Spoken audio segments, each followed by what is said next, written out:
This talk is about um, Zen and the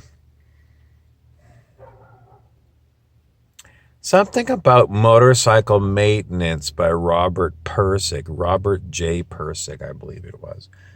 And it was about a man going on a motorcycle tour down back roads and the story of the metaphysics of quality.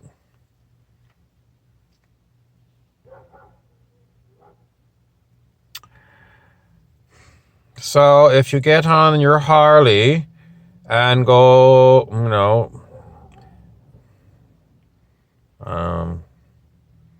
you can try and figure out about doing motorcycle maintenance and the metaphysics of quality. Robert J. Persig. I was going to talk about the abyss. What is the abyss? The abyss to me is, it could be related to the tarot cards. The abyss. The abyss is a place that you could fall into, and you might need someone to throw a rope down to pull you out of the abyss. I used to think if I found the abyss, what I would do is build a bridge across the top of the abyss so people could walk across. And I used to also think that if I was coming to an abyss, the best thing for me to do was to go to sleep.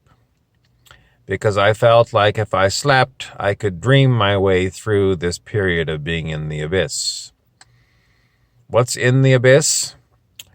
I think it's a lot of people who at one time were pursuing spiritual enlightenment, and then they fell off the path into the abyss.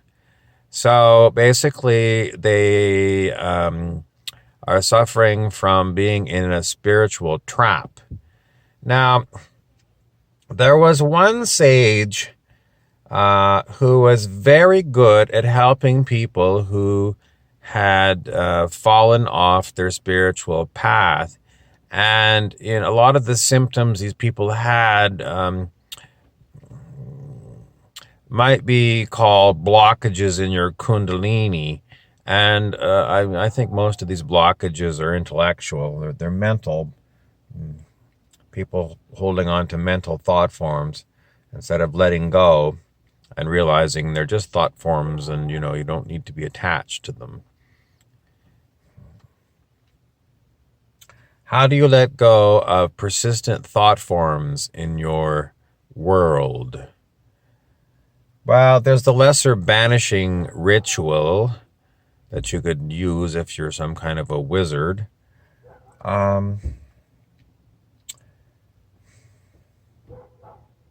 Some people say some of these thought forms, they maybe your vibration is vibrating at the same level as them. Maybe they've got their hooks into you because there's something in you that they stick to.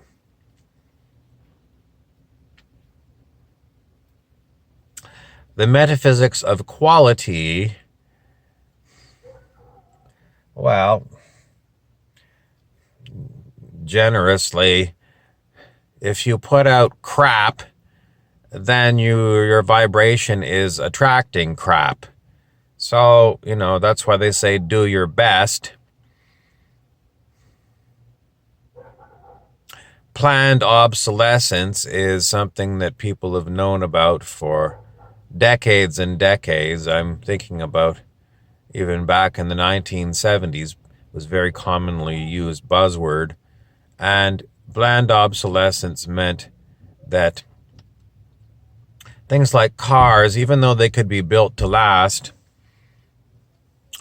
they were not built to last on purpose because the capitalists could make more money if they sold you a car every 5 years.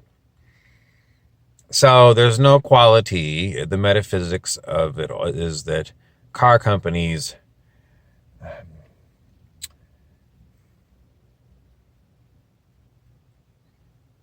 I don't know what the metaphysics of it is. I mean, to me, logically, it would seem that someone would come along with a better car that lasted. But that's the problem, is that, if you buy a car that lasts, then that car company doesn't get more rebuys and it goes out of business.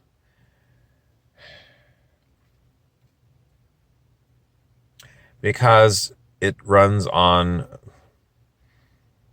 money.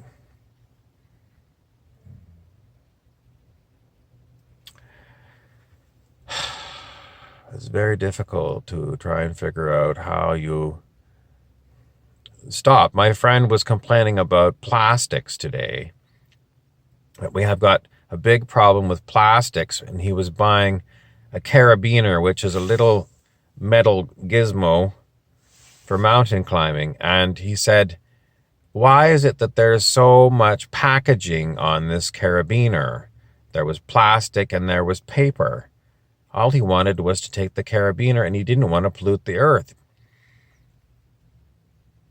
So we got, I guess with cars, generally the cars get recycled, and the metal gets recycled anyway.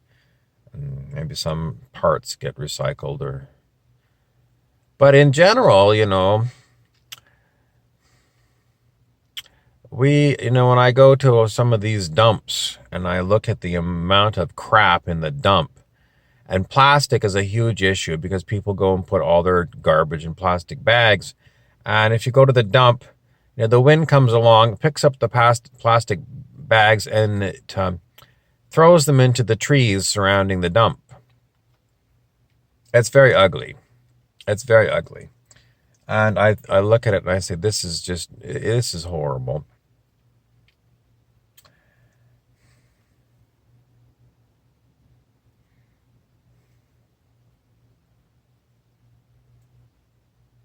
As a segue to another item, I will suggest that you listen to my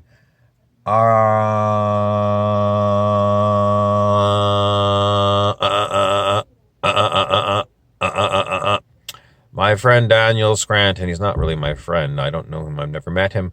But I listen to him very much, almost every day if I can. Daniel Scranton on YouTube. Someone just opened their door and whapped my car with their door. I knew they were going to do it because they pulled in too close to me. And the metaphysics of quality of that person, AY 85693, a Honda pickup truck. You have no quality. You have got major character flaws. You don't pay attention to what you're doing. And then when you bang somebody else's car, you run away and you ignore it. So, the metaphysics of quality. There are people on this planet who have zero quality. They are nothing but parasites. So, am I supposed to run out there and say, hey, mister, you just damaged my car? I'm trying to work with the precepts of Reiki, which are do not worry and do not get angry. It's not easy. Another person on my list said, just because... Oh, this is very confusing because she's saying, it's not up to you to forgive people. It's up to them to forgive themselves. Which is a new way of looking at it, because I guess I'm supposed to forgive this person for being such a piece of shit. But, when the anger rises in me, then what is the gift to me? It's not. It's a penalty. If you have a lot of anger, you're supposed to release the anger if it comes, because it gets stuck in your body tissues and it makes you old and, it'll murder you. That's your lecture in metaphysics of quality.